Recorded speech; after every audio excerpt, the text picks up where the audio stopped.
Hello, this is part 2 of the demonstration of the Cancer Health Assessments Reaching Many, or CHARM, risk assessment tool and online education and consent.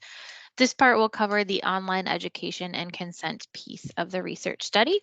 I'm Tia Kaufman, the project director. If you're interested in more information or potentially using our tool, you can contact Katrina Goddard, the principal investigator, at the information below. I'm going to switch over to the risk assessment tool.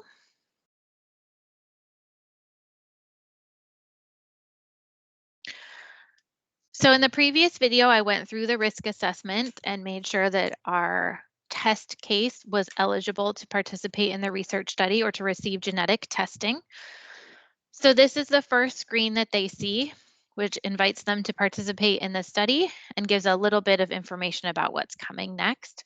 There are audio buttons that you can see here. So this text can be read to a participant or a patient if they prefer that. So we spent a significant amount of time trying to make this information more digestible and added in these pictures that you can see here. Again, there are all of the buttons where these can be read to the participant or patient instead of them having to read it themselves. And so this information is about genetic testing itself.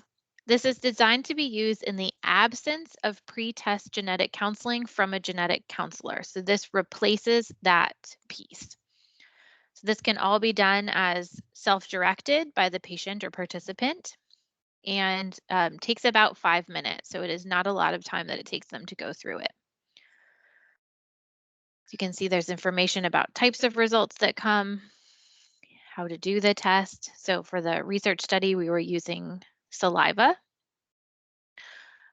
What can the test tell you? What can it not tell you? What are your options? And then we go through some reasons why people may want to get the test and why they may not want to get the test. Again, you can see there are pictures that accompany each of these. We kept the text short and as brief as we could.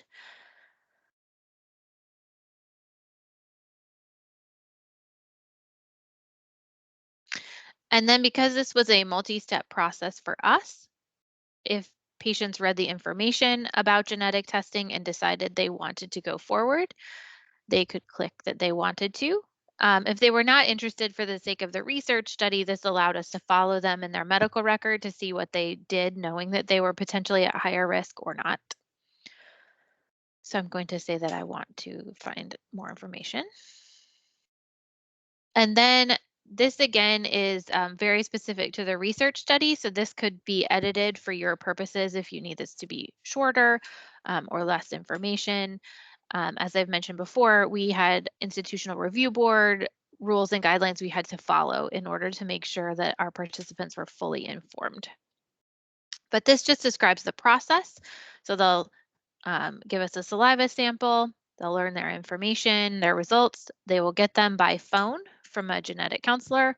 We were using letters for people who had negative results. Because it's a research study, they were doing surveys and interviews, and then we were paying them for their time. And then this talks about what we did. We are testing their saliva sample, sharing results with their doctor, and they do go in the medical record.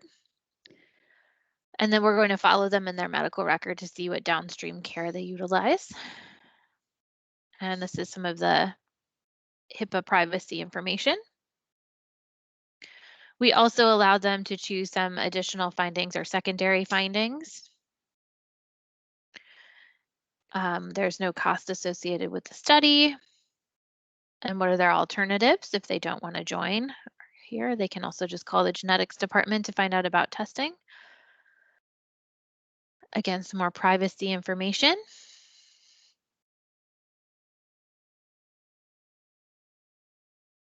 And what they can do if they have questions. And so then this process asks them what they want to do next after reading the consent form. They can either join the study. If they click maybe, it notifies the study team that the participant has some questions, so we can call them. They can not join it and allow us to follow them in the medical record, or not join and not allow us to follow them in their medical record. But I'm going to say yes.